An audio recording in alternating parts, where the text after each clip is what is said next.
Welcome to episode 7. Episode 7?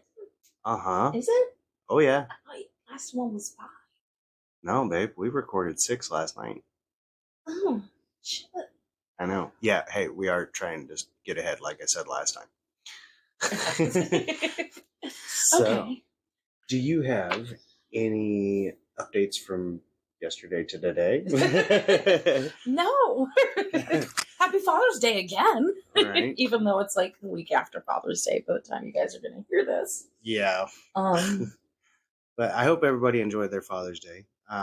Mine turned out to be pretty tiresome. We got a new mattress, and Cassie managed to move our king size mattress, pillow top doohickey Monster Beast. Yeah.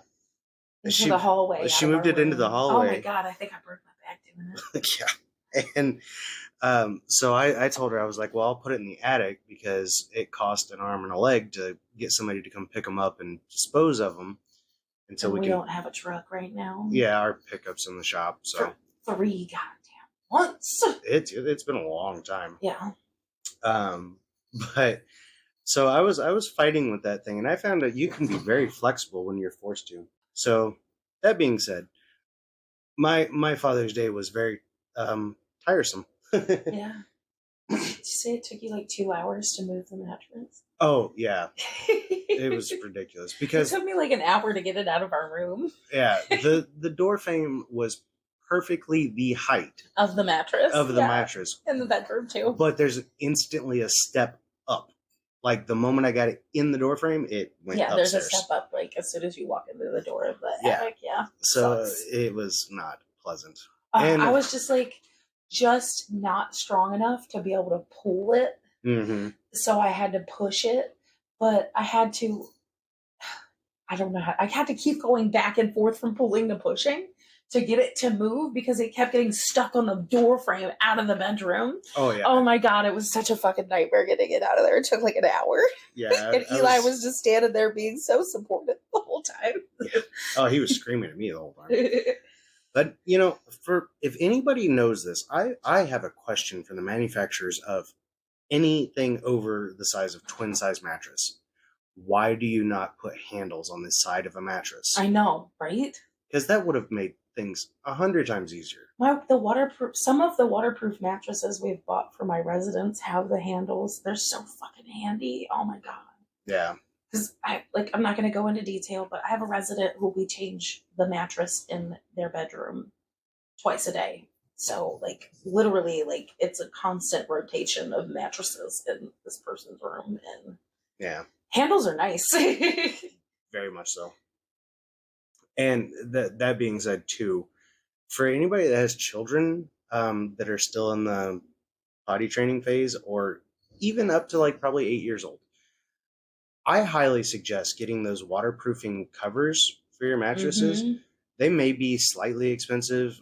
I mean, $20 to $30, maybe even more for the really, really good ones. But we bought a brand new setup for Annie, and listen, it has saved us some real effort by having that cover on there. And they're washable, so. I know, it's so nice. All right, so now, yeah, a little bit. But now that we've blabbed about a mattress for a while now, do you have any disclosures for yours? Well, I'm going to do my deaths again because I had fun doing that. So, yeah, my segment's going to be about death. Trigger warning, there is some death with all its deadness. All right. And I decided I might change it again, but this segment is going to be called Paying to Respect to Those Who Died Dumbly, Respectfully. Now pour some out for the homies. Right. Mine, I mean, I'm not going to get into any details about what mine is, but the only thing I have to say is it is from a foreign country, and if I pronounce anything wrong, don't yell at me. Oh, I'm going to pronounce a ton of shit wrong on this. Yeah. I'm American. I'm done. So. Okay. So, yeah. All right. Well, let's get into it. So what do you have for us this week? So we're starting in the Renaissance, February 18th, 1478.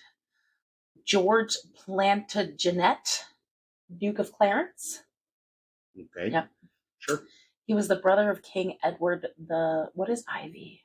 That's 4. Okay, King Edward the Fourth. Gotcha. And he was the brother of King Edward the Fourth and King Richard the Third of England. He played an important role in the War of the Roses, which was a years-long war for the one true ruler of England, blah, blah, blah. Mm-hmm. Well, George decided to speak out against his brother Edward.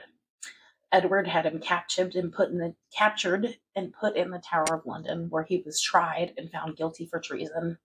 Now, his execution was private, but the rumor is that he was executed by drowning in a barrel of wine by his choice. That's not a bad way to go. There's one way to go. So now we're going to go to July 10th, 1559. Okay. King Henry II of France. I didn't do a lot of digging into this guy, but what I could find, Henry liked to persecute the Protestants during his reign, which eventually snowballed into a religious war because his wife did a horrible job being regent until his children were old enough to take the throne.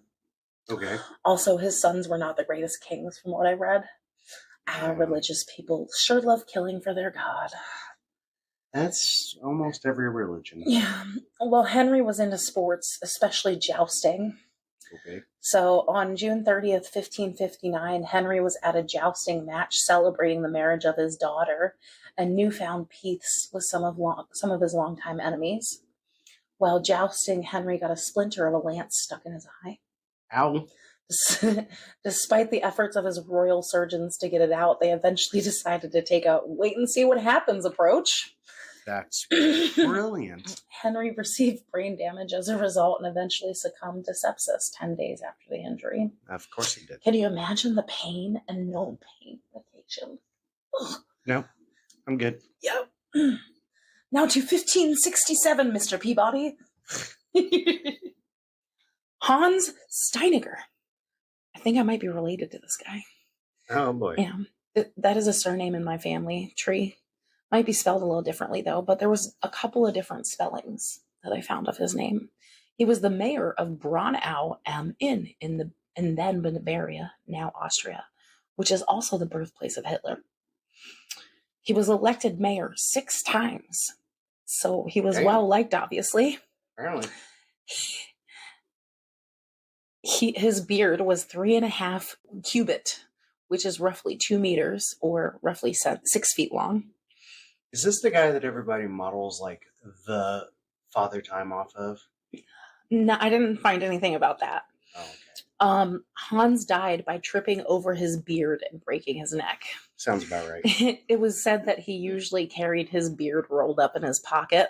I would have to do the same. After his death, his beard was removed and kept within the family. In 1911, the beard was given to the town of Brenu and can be seen on display in the country's museum. That's a weird artifact. In the county museum, I meant to say. It has been chemically and microscopically tested to prove it is indeed his beard, from what I read. It's interesting. It's kind of gross. I thought it was interesting. Moliere, February 17th, 1673. From what I could read, Moliere, the name sounds very familiar to me. He was a very accomplished, perhaps the most accomplished French playwright of his time. Also an actor and a poet. Mm-hmm. He is widely regarded as one of the greatest writers in the French language. He had such a major influence on the French language, so much so that the language is referred to as the language of Moliere. Moliere suffered a pulmonary hemorrhage on stage caused by tuberculosis, which means he collapsed on stage in a coughing fit and started bleeding out of his mouth. But he played it off as part of the show. He was playing the main character in his latest play, which translated to modern English was titled The Hypochondriac. Okay. He finished the show, then collapsed again at the end when he was carried to his home and died later that night. Now that's commitment. That is definitely commitment. That is a shitty way to die, though. Yeah. Jean-Baptiste Lully, March 22nd, 1687. Jean was an accomplished French composer and also friends with Moliere, Oh, okay. composing many songs for his plays.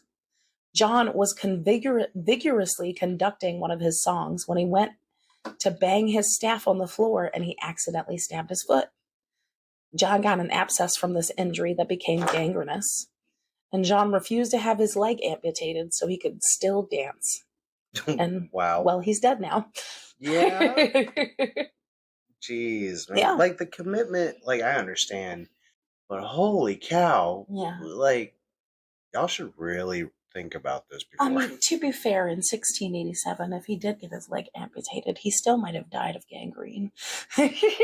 Yeah, I'll give you that. So, December 8th, 1755, Henry Hall. Okay. 94-year-old lighthouse keeper Henry Hall.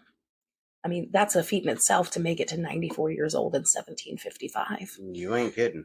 Henry Hall is the oldest known member of the Hall family of lighthouse keepers that kept lights around the English and Welsh coasts from at least the mid-18th century until 1913. Wow. Mm-hmm.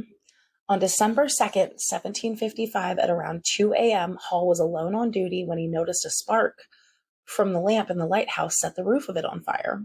Oh, shit. So he runs down and attempts to put the fire out, throwing buckets of water 12 feet above his head. Listen, 94 years old, man. That dude has got it going on, all right? Hall was quickly joined by other lighthouse keepers assisting him in putting the fire out. When he looks up to check his progress with his mouth open, molten lead starts raining down on his head. Oh, come on. And before he even knew what was happening, he had swallowed some. Man. But Henry just kept on trying to save the lighthouse. They were unable to put the fire out, and they sought shelter in a cave to avoid falling hot debris. The lighthouse continued to burn for the next 5 days. At about 10 a.m., the three men, including Henry, who was still alive. Wow. Yes. The three men were spotted by a boat and rescued. Henry was taken to the local hospital where he was said to speak in a hoarse tone, barely audible. He told the doctors, his family, and his friends that he swallowed molten lead, but no one believed anyone could survive that, so they didn't believe him. Oh, so they just assumed he was going a little nuts due to his old age and the stress from the recent event. His face was also burnt badly as parts of his body. He said at one point his entire face was covered in molten lead. Like it was just pouring down on his face. Yeah. In the days following the fire, Henry was able to eat, drink, and swallow medicine. And by the 6th day, he seemed to be on the mend. But then on day 7, he went in decline and could no longer drink or eat, and he died after being seized with cold sweats and spasms of the tendons. Quote. Damn. The doctor who cared for him in the hospital, Dr. Spry, conducted an autopsy where he found his mouth and throat greatly inflamed and ulcerated, and the lower part of his stomach burnt. In the great cavity of his stomach, he found a big piece of lead, which weighed exactly 7 ounces, 5 drachms, and 18 grains. I'm guessing that's just like an old-timey measurement. It's some form of metric, yeah. Dr. Spry's colleagues and the medical community actually accused him of lying about this account. Oh, wow. Which made him go a little insane, and he decided to conduct experiments on dogs and chickens, pouring melted lead down the animals' throats to prove that it was possible to survive for a short time, that is. Jeez. Yeah. Listen, that's a crazy story, right? Yeah, it's crazy, but that's just not fair, man. Like, badass Hall over here. I know. 94-year-old man lives for 7 days after swallowing a 7-ounce piece of lead. Can you imagine molten lead? Can you imagine how much longer he would have lived if he hadn't? He kept telling the doctors that he was in excruciating pain and he felt like he swallowed literal fire, and that's what it felt like inside of himself, but nobody believed him. I feel like this would be kind of the circumstance of when I had my appendix ruptured. Everybody's like, "You walked in here?" I'm like, yeah. Your appendix ruptured and you went on walking and living life for 14 days. Yeah. Or like 10 days or something. Yeah, it was like 10 to 12 days, something like that. Mm-hmm. I literally didn't know I was dying. But you literally were dying. But I've always stated, I would never go to a hospital or a doctor unless I was dying, and just so happened I actually was.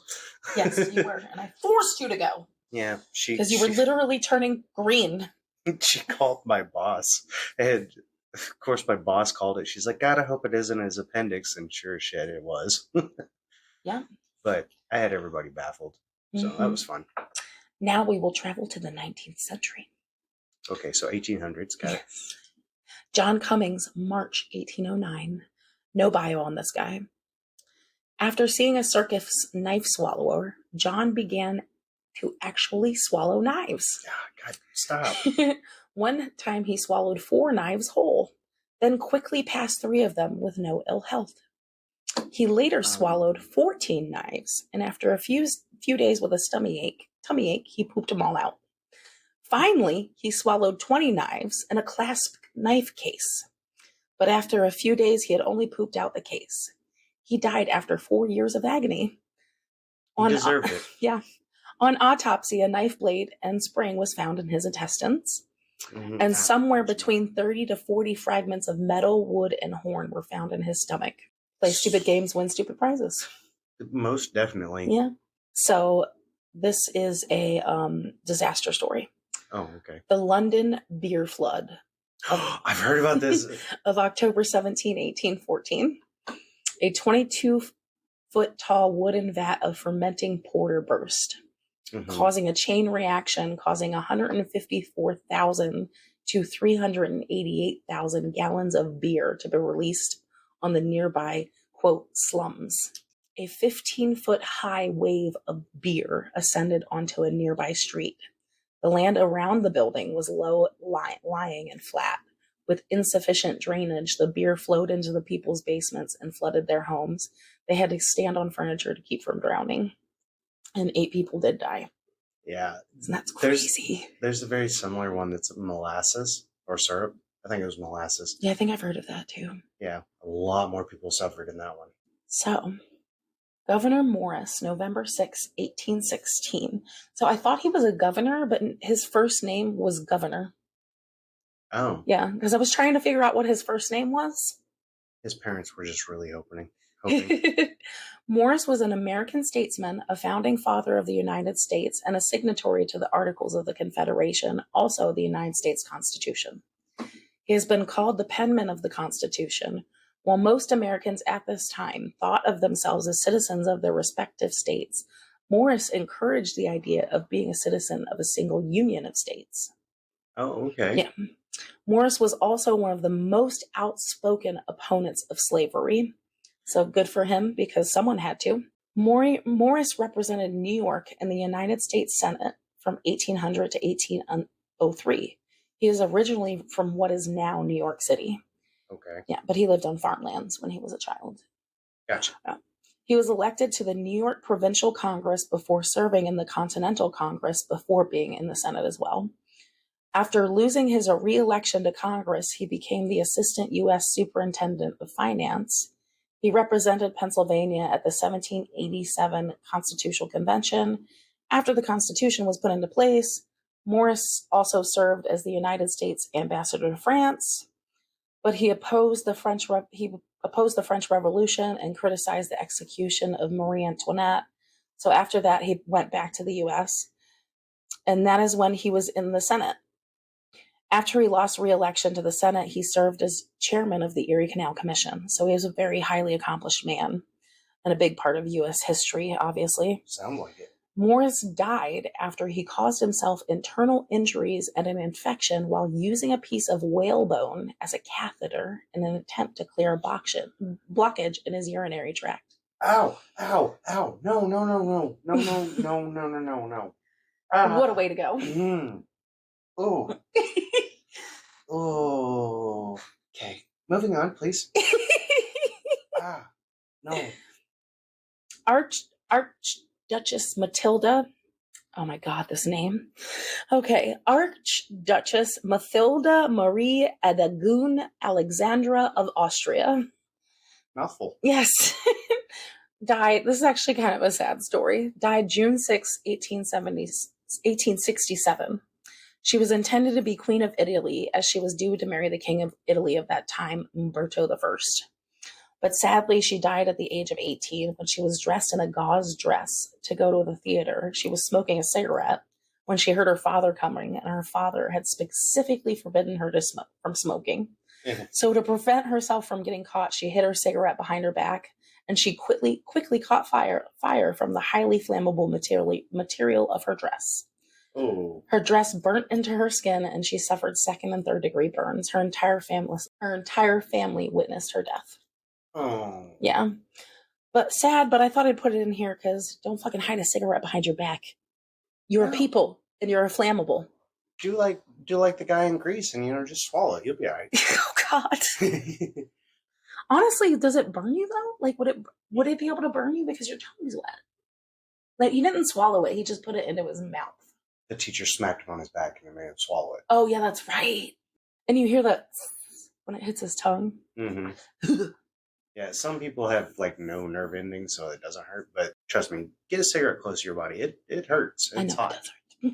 Yes. We're both smokers, so we understand. Well, I don't smoke cigarettes anymore. Don't lie to yourself. You take 2 drags because you can't stand the taste anymore. So, Clement Laird Vallandigham. I'm so sorry. Vallandigham? I can't say it. Digham. It's Digham. I just can't say that. Is it Vallandigham? Is it Dingham? It's Vallandigham.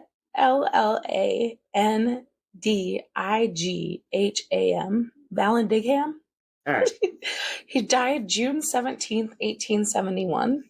Clement was an American lawyer and politician who served as the leader of the Copperhead faction of the anti-war Democrats during the American Civil War. He served 2 terms for Ohio's 3rd Congressional District in the U.S. House of Representatives, but he was convicted by an Army court-martial for publicly speaking out against the war, and he was exiled to the Confederate States. He actually ran for governor of Ohio in 1863 from exile in Canada, but he lost. Wow. Clement died after accidentally shooting himself in the abdomen with a pistol in a court of law while representing a defendant in a murder case for killing a man in a barroom brawl. He showed the jury by selecting a pistol he thought to be unloaded. He put it in his pocket and enacted the events as they might have happened, snagging the loaded gun on his clothing and unintentionally causing it to discharge into his stomach. His demonstration proved his point, and his client Thomas McGean was acquitted. Well, there's that. Only to be shot and killed 4 years later in his own saloon. Oh, man. That's one messed up story. Yeah. That's what I got for this week. All right. Some of those were kind of sad and messed up, but some of them were pretty good. Yeah. Wow. Listen, I don't want to talk about catheters or whale bones ever again. No. So, are you ready for a random fact of the day? I sure am. All right. On July 3rd, 1985, Back to the Future Part 1 was released. I love that movie. Me too. And Battle of Gettysburg was won by the Union in 1863. Also, Tom Cruise was born in 1962. Meh. Meh, I know. Tom Cruise is a weirdo. He is, but he's made some pretty good movies. Yeah. I'll give him that. Yeah. He does his own stunts. Even today. He's also really short. Is that why you like him? No, I don't. I like Hugh Jackman a lot. Hugh Jackman's short too, isn't he? He sure is. He's shorter than I am, and it makes me feel good, okay? God. So, are you ready to travel to Scotland? Abso-fucking-lutely. When's the plane leaving? Right? Well, do you know what's famous in Scotland? The Loch Ness Monster. Damn straight. Yes! I'm so excited to hear about the Loch Ness Monster. I have I'm shaking legs. Sorry. I have a lot for you. So, back on December 26th of 1823, Mary Anning publishes the discovery of a plesiosaurus.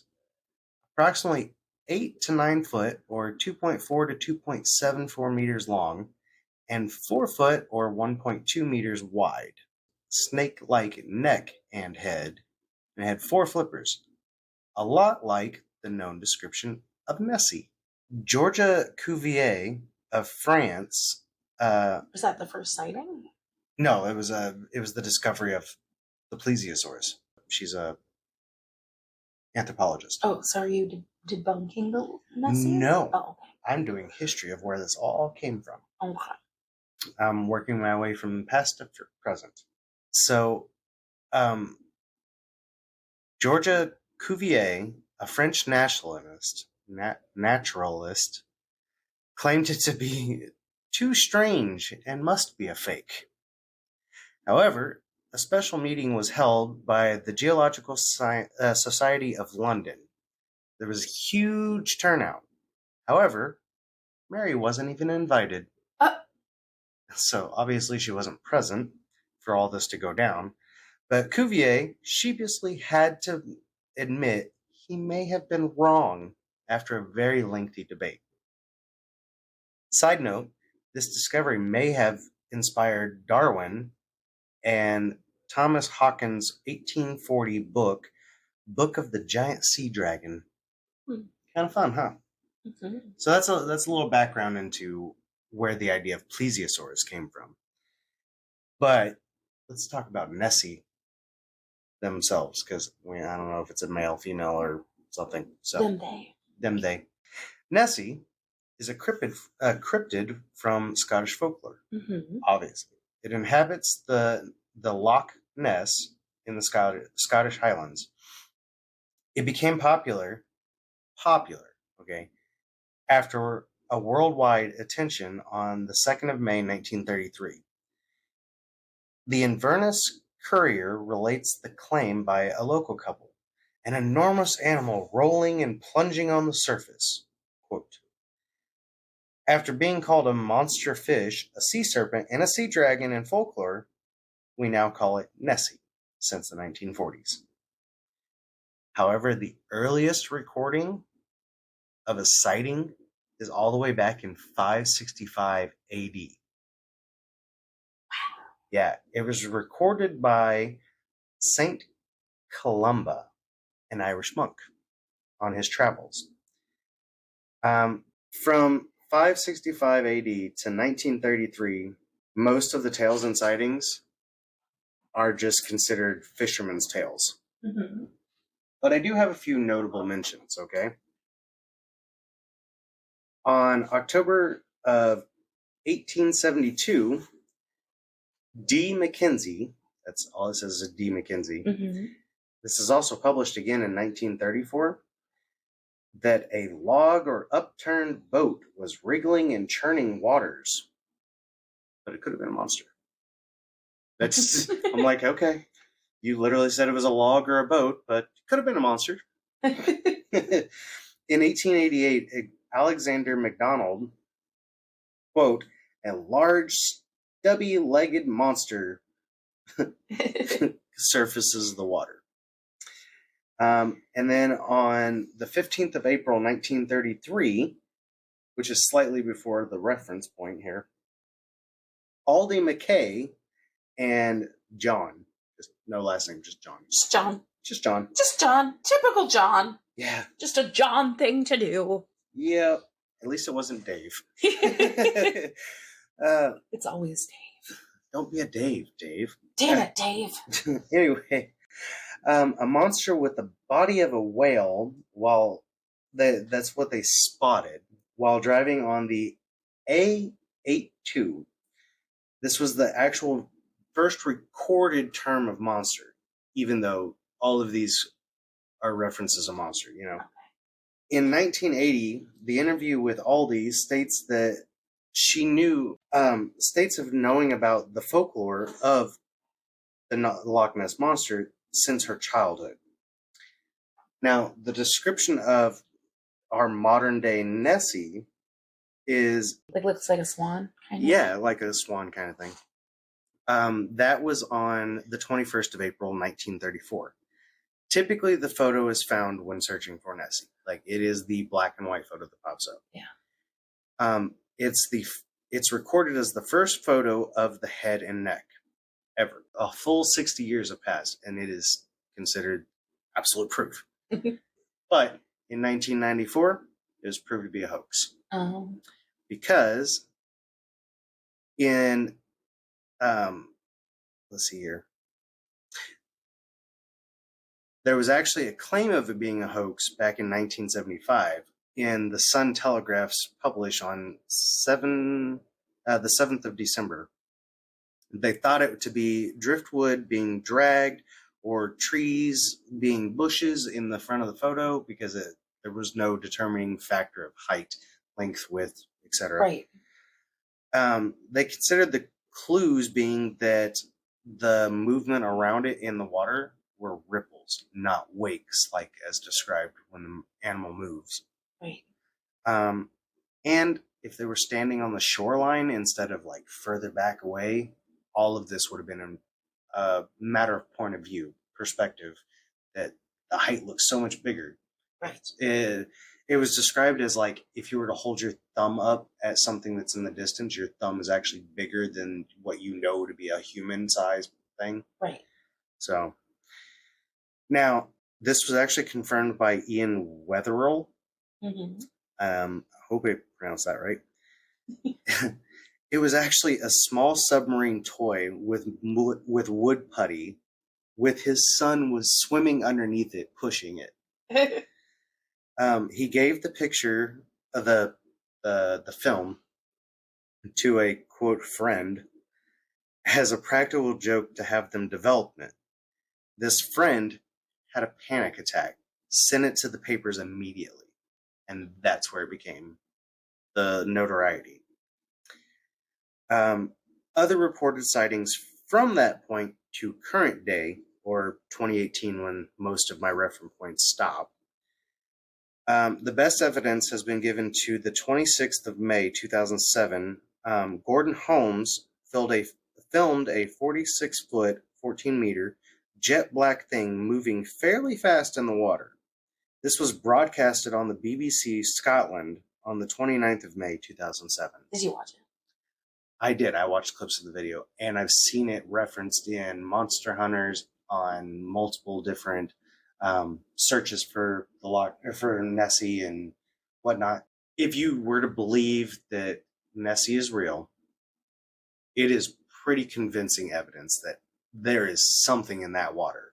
Oh yeah. So, on the 24th of August 2011, Marcus Atkinson photographed a sonar image of a 5-foot, 1.5 meter wide, unidentified object at a depth of 75 feet or 23 meters. It followed their boat for 2 solid minutes. That's scary. Yeah. Because of the depth and the type of sonar that Marcus had, he was able to rule out that it was not a seal or even a large school of fish. It had to be one big ass critter. On the 27th of August 2013, David Elder submits a 5-minute video. It was a solid black object, approximately 15 foot, 4.5 meters long, just below the surface, making mysterious waves as it went against the current. I've also seen this video, and it's referenced a lot because a lot of people have been like, it was a tree just barely under the water, waterlogged tree, stuck on something, it's pushing against the current. No, it moves along the shoreline in the video. Yeah, but like the size differences in all of these accounts is pretty crazy. Well, I was going to point this out, but I was hoping you would say something about it. If you notice, as time goes on, Nessie gets bigger, as if it's literally the same critter growing over time. Right. So it's kind of interesting. It points to it being real. An ancient critter that grows very slowly. Dinosaurs. Right. They didn't just grow rapid. No, it took them time to get huge, And Plesiosaurus, I'm not even going to try to quote anything because I didn't do any research on it. I don't know my dinosaur. Water horse? Didn't you try to get me to watch that recently? I did. And we didn't. We ended up not watching it because the kids were being dicks. Oh, that's right. Yeah. Okay. Well, I have no real reference point for plesiosaurs then, because it's But I just thought Waterworks was about Loch Ness. it is. That's the whole point of it. That's why I wanted you to watch it. But that's what it looks like. Essentially, Yeah. it's a variant of it. On the 19th of April, 2014, Apple Maps, like competitor with Google Maps, sorry, they documented a 98-foot Jesus Christ, that's huge. or 30-meter long creature just below the surface of the water. That's fucking huge. Yeah. That's getting big fast now. Well, that's a year. Yeah. And it went from 15 feet to 98 feet. Yeah, that's a lot. Now, to be fair, and this was brought up on multiple different sources over this, if you look at how Google Maps is produced, because you can actually see the vehicle in half their pictures, it's a bunch of photos taken together and stitched together. Yeah, so it could have been like stretched. It could have been moving and them catching it in several photos. Yeah. So it's moving the same pace. It's going to be kind of stitched together. Yeah. So there's a possibility of that. And I was like, whew. Now, skeptics will tell you that the possibilities are endless on what Nessie really could be. Eels, the Greenland snakes, which get 20 foot long, by the way. Jesus fucking Christ. Yeah. Welsh catfish. I don't understand that one. Okay. Did you look up what they look like? I did. That's why I was like, I don't get dope. But anyway, they said it could be any number of local animals that are just waterbound or even just swimming. And I'm like, y'all are. They get huge. Yeah, I was like, y'all are reaching. They get Godzilla size. Right. They say it could be capsized boats. That's possible. The wakes could be, you know, when you splash and it hits the side of the bathtub and then the wake comes back. Mm-hmm. They're saying that that's what it could be, is like there was a fast boat that went by and now these are the wakes coming back out. Right. I'm like, I don't. That's a stretch. That's a stretch.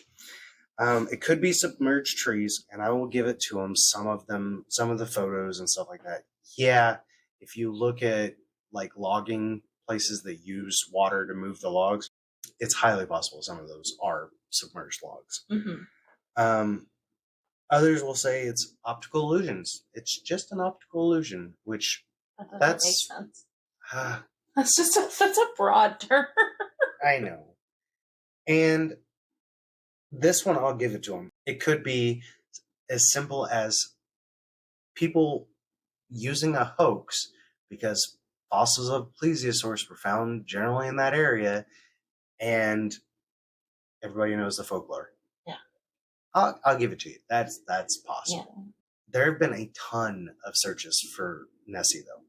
All the way from 1934 to 2018, which was the end of my sources. Everybody kind of stopped at 2018. I'm sure there's been some since. Right. But everything got, every search got better and better as technology grew and stuff. Right. In 2018, there was actually large eel DNA found. And when this doctor referenced large, because I had to look that up. I was like, what do you mean large eel? Because like eels get, they can get like 6 foot long or something. No. She meant that these freaking eels can get 75 foot long. Holy shit. I know. I was like, fuck that eel. I was like, you keep that damn thing over there. Yes. But all of these searches, though, from 1934 to 2018, they have TV series after TV series. There's like, it's even on Monster Quest. It's on right. Animal Planet. Everybody knows about the Loch Ness Monster. Yeah, everybody knows about the Loch Ness Monster. But some of the searches have gotten some really intense feedback because, like, it was a joke on Scooby-Doo's Loch Ness Monster. They made a joke out of it, but it actually happened in this documentary. So in this documentary, where Scooby-Doo makes fun of it, kind of, and like I said, these searches have gotten more and more intense over ages, and they're using higher and higher technology. But they haven't found it. They haven't found it, but they did find a cave system that could hold an animal as big as 98 foot long. With it being dinosaurs, a water-based dinosaur is the technical possibility. They take a long time to grow, and there's plenty of food source. And Loch Ness, I don't have a quote on how big it is, but I know it's deep. It's Right. really deep. And it's just like our oceans. We find new creatures every year. Right. Some new version is found. Why can't Nessie be possible? I think she is possible. And I think it's a key. I mean, if it's having babies, I don't know.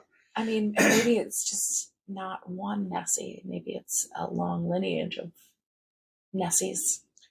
Well, I was going to bring that up because you're ready for some extra fun facts. I am. The state of New York has a Loch Ness Monster. Mm. Champ. Yep. Champ is from Lake Champlain. And in French, I had to look this up because it was funny. In French, Champlain is Champlain. The reason why this is kind of a thing is because New York holds the oldest known fossil reef. About 450 to 480 million years old. Wow. Yeah. So the possibility is crazy. Also, Canada has one. Yeah. Yep. Augie. Wait, like, are these actual found Loch Nesses or? Like... No, it's their legends. Oh, okay. But Champ legends of Plesiosaurus, is that what it is? Plesiosaurus. Plesiosaurus. Yeah. Sounds like a people pleaser. I mean, kind of is. So Champ, if you were to go up near Lake Champlain, if you were to go up there, like the tourist attraction near that area is, if not as much, it is definitely more than Nessie across the board. Gotcha. Like the whole town, you walk in and it's like, I went to Lake Champlain and all I got was this stupid church or whatever. You know, I'm like, oh my gosh, crazy. Now, Augie, okay, you ready for this one? Where's Augie at? Augie is from Canada. Gotcha. I don't remember where. I didn't do any extra research. I just knew that Augie exists. Because I was just doing a little extra fun fact to, add a little extra intensity. Augie actually became famous in Canada before Nessie did. Oh. Yeah. Augie was known before Nessie. Wow. Mm-hmm. Well, known publicly. Yeah, just like cited Plesiosauruses. Mm-hmm. Yeah, and if they're not the same creature, like theoretically, they're very closely related. Because of the descriptions? Because the descriptions of even Champ. Champ is a long-necked, snake-headed, four-flippered, long thing. That's Nessie. Augie, same description. except for it has a horse's head. Like, it's the size of a horse head. Okay. Which just means it's more structured, in my opinion. Because a horse head and a snake head, not that far off. Just size. Also, I sent you a picture of this one because, and I'll post it online. There was God, I can't remember the scientific terminology for what she is. There's some kind of scientist, okay, found a discovery and then supposedly ran into the real creature in the waters. Her name's Cassie. It's Maine's version of the Loch Ness Monster. Wow. Yeah. Although the picture of it doesn't look like what I would consider a Loch Ness Monster. It looks like the whale gator is the best description as I can give it. Whale alligator. Yeah, because it's got like an elongated, sharp-toothed mouth, head, four flippers, but no neck. It's a stub. Different variant of... But I do know that is actually closely related to alligators and crocodiles. So that's why I was like, the whale gator. Yeah, that's Nessie for you. Okay. From then to now. And I don't care what anybody else says. I believe in Nessie. Yeah, me too. And with a lot of cryptids, which I do plan on doing some more cryptids because it's kind of my thing. I love cryptids. Me too. But I have to say, for a lot of our cryptids, aliens, and all that stuff, it's not a matter of whether or not I believe. I kind of feel like Fox Mulder in from the X-Files. I want to believe. And, hey, the government threw out there that aliens exist. So, well, at least UFOs exist. Yeah, which is just an unidentified flying object. Right, but that's synonymous with aliens nowadays because they actually changed the acronym for the military. Didn't they confirm that what is it, where Area 51 was, that was actually an alien landing? It's not. No. What was confirmed, and Obama's the one that slipped on this one. Okay, that's what's funny about it. Pre-Obama, deny. The government denied there was such a military base that held super top secret anything. Oh yeah, because there was a point where we were going to storm Area 51. Yeah, which... Oh, they denied that Area 51 existed. He confirmed it did. By accident. Yeah.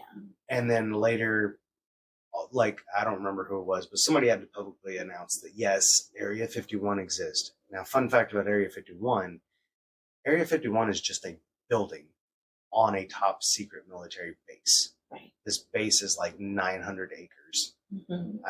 I'm a little, maybe exaggerating, but it's huge. And it's out in Nevada. And the reason why it is so synonymous with aliens and stuff like that is because they do test brand new jets and technology and stuff like that for air fighting. So, like, there's a jet that it's now well known. It wasn't years ago, and people called that a UFO. Like, they were freaking out. They're like, "Oh my God, it's an alien spaceship in the side of a triangle." And this, no, it's a real jet that we've been testing over Nevada for years. So, but the reason why Area 51 is also synonymous is because Roswell, New Mexico. Right. The Roswell crash in the 40s, it was literally MPs from Area 51 that came down. Right. And got all the fallen weather balloons. But, I mean, more and more FBI and Secret Service files are coming out. Yeah, and Every day, because the American public is so firm on we have the right to know what's going on, the government is being forced to they still redact a lot of shit. Yeah, they still redact quite a fucking lot. I tell you what, that research for the Process Church of the Final Judgment, it's going to take me fucking forever. I'm waiting on an email back from a college in California. They're supposed to send me some books. Oh, okay. I don't know if it's going to cost me any money though. Right. There's that. To tell you how nerdy I am, I went into full research mode because she brought home this literal ream of paper that she had printed out from the FBI website. But literally 90% of it was redacted. Yeah. And the other 10% was copied so many times that was probably like the 50th photocopy that you couldn't even read it. Right. And I pulled out a highlighter to kind of help her with her research and stuff like that. And I was like, you can't make sense out of what is in these files because it's 90% redacted. Right. Because one of them, I know it was on redacted, this redacted, person redacted. Yeah. Yes. And I was like, you either have a horrible stutter or you just don't read these papers. And I'm trying to find that there are some books written by the leader of the Process of the Final Judgment, but okay. I didn't really want to pay for them. So I'm trying to find them online. Yeah, I can't blame you on that. Yeah, but I mean, that's the only way I'm going to find information about them because everything else is redacted. Yeah. All right. So I mean, there is a lot of conspiracy about them, and the FBI did investigate them, but what was founded was redacted. Of course. So. That's Nessie. Stuart, you forgot the fucking word of the day. Oh, I did. What are my notes? Jesus. Sinecure. An office or position that requires little or no work and that usually provides an income. Oh, I want that job. Me too. He was given a sinecure in Rome where nuns waited on him hand and foot. I'm super jealous. Did you know? Sinecure comes from the medieval Latin phrase sincura, which literally means without cure. No, the first sinecures were not cushy jobs for those suffering with incurable maladies. The word sinecure first referred to, and that's a fucking word of the day on itself, ecclesiastical benefice without cure of souls. That is a church position in which the job holder did not have to tend to the spiritual care and instruction of the church members. Such sinecures were virtually done away with by the end of the 19th century, but by then the word had acquired a broader sense, referring to any paid position with few or no responsibilities. So I need a sinecure. I mean, listen, like, there's plenty of positions out there where you don't have to do a damn thing and you still get paid. That's not what I want. I want the one that pays high dollars and I don't have to do anything. Right? Speaking of, if you want to... No, I'm just kidding. We haven't gotten to the Patreon yet, okay? No, I don't even know how to freaking use it. Yeah. We haven't figured out how it works or anything yet. And not entirely sure I want to just yet because we don't have that big of a following. So this is, as of right now, this is just kind of a, for me and Cassie thing. Hobby that we enjoy doing I enjoy doing the research. Yeah. I mean, whether it's a hobby or not, it's definitely like an extra marital moment because we get to tell each other things that we're really interested in and make a point of it. And we're just sharing it on with our listeners. I love you. I love you. Tell them where they can find us, baby. So if you wanna share with your friends, families, foes, I don't care, anyone that listens, please, if you like us, yeah, please tell them that you can find us anywhere you can find podcast, except for Apple, because I even tried today 3 more times today. Apple doesn't like me because the Samsung makes me happy. I love my Samsung. Now that being said, if you want to follow us on social media platforms, because we share our pictures, we make some updates as we grow. I'm sure that'll expand as well. But you can now find us on Facebook, Twitter, TikTok, and Instagram. I do have YouTube up and running, but I'm still working on figuring out the video thing. So it's not as easy as it looks, just so everyone's aware. If you have any recommendations or suggestions about the podcast, or just want to shoot us an email, anything at this point, it may change in the future, but anything at this point, just shoot us an email at tatwmay1 That is tatwmay1, the number 1, at gmail.com. You got anything else for them? I love you. I love you too, babe. Oh, I do have one other thing. Because of this releases on July 3rd. Happy 4th of July! Happy 4th of July for America, America. For our American listeners, yes. Because we do have somebody from Belgium, I think. That's awesome. Or something like that. I couldn't remember the actual name of the country, but I was really confused. That is episode